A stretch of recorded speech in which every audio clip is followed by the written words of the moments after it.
നമസ്കാരം, വീണ്ടും സ്വാഗതം കലകലാട്ടയിലേക്ക്. നമ്മുടെ പ്രിയപ്പെട്ട അതിഥികൾ പാടി തകർത്ത സായന്തനത്തിന്റെ ഒരു പകുതി പിന്നിട്ടും അടുത്ത പകുതിയിലേക്ക് കടക്കുമ്പോൾ നമ്മുടെ വേദികളെ പ്രകമ്പനം കൊള്ളിച്ച ബാൻഡ് സെറ്റ് ആണ് ഇവിടെ വന്നിരിക്കുന്നത്. നമുക്ക് ആദ്യം കണ്ടസ്റ്റൻസിനെ പരിചയപ്പെടാം. ഹലോ, ഏതാ സ്കൂള്? കാണിക്കുമാത. മത്സരം കഴിഞ്ഞോ? റിസൾട്ട് വന്നു. അപ്പൊ നമുക്ക് വേണ്ടി ഒന്ന് പെർഫോം ചെയ്യാമല്ലോ. യെസ്, അപ്പൊ വേദികളെ പിടിച്ചുകൂടി കുലുക്കി അവരുടെ പ്രകടനത്തിലേക്കാണ് ഇനി.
അപ്പൊ ഈ ബാൻഡ് മേളത്തിന്റെ ഒരു പ്രത്യേകത എന്താന്ന് ജിൽസി, ഈ ശബ്ദഘോഷത്തിനൊപ്പം തന്നെ മനോഹരമായ യൂണിഫോം ആണ്. ഈ യൂണിഫോമിലെ കളി അഴകിന് മാർക്കുണ്ടോ?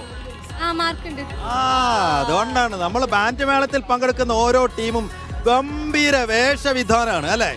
മനോഹരം, അതിമനോഹരമായ ബാൻഡ് മേളം കൂടെ കഴിഞ്ഞിരിക്കുന്നു. Thank you so much. അപ്പൊ അങ്ങനെയാണ് കലകലാട്ടയുടെ വേദി അങ്ങനെ നിറഞ്ഞുകൊണ്ടിരിക്കുകയാണ്. ഓരോ കണ്ടസ്റ്റന്റ് ആയി വരുന്നുണ്ട്. അവരൊക്കെ വേദികളെ ആനന്ദിപ്പിച്ച പ്രകടനം നടത്തിയ ആളുകളാണ്. പിന്നീട് നമ്മുടെ വേദികളിലേക്ക് എത്തി നമ്മുടെ പ്രേക്ഷകർക്കായി അവരൊക്കെ ഒരിക്കൽ കൂടി സ്പെഷ്യൽ മൊമെന്റ് ആണ്. ഇവിടെ നമ്മൾ പലയിടങ്ങളിലും ഈ കലോത്സവത്തിന്റെ സപ്ലിമെന്റ് കണ്ടു കാണും. ഈ സപ്ലിമെന്റിന് പിറകിൽ ആരാന്നറിയോ? നമ്മുടെ പിൻഗാമികളായ ഹയർ സെക്കൻഡറിയിലെ തന്നെ ജേർണലിസം വിദ്യാർത്ഥികൾ. അവര് ഫ്രെയിംസ് എങ്ങനെ ഈ പേര് വന്നു എന്നുള്ളത് കൂടി കാണണം. എന്ന് വെച്ചാല് ഹയർ സെക്കൻഡറി സ്കൂളിലെ അധ്യാപക സംഘടനയുടെ പേരാണ് ഫ്രെയിംസ് അല്ലെ? അതിന്റെ ഭാരവാഹി കൂടിയാണ്. പേരെന്തായിരുന്നു? എന്റെ പേര് ഡോക്ടർ സിന്ധു എസ്. ഞാൻ എങ്ങനെയാണ് ഈ സപ്ലിമെന്റിന്റെ പിറകിലെ കുട്ടികളുടെ അധ്വാനം?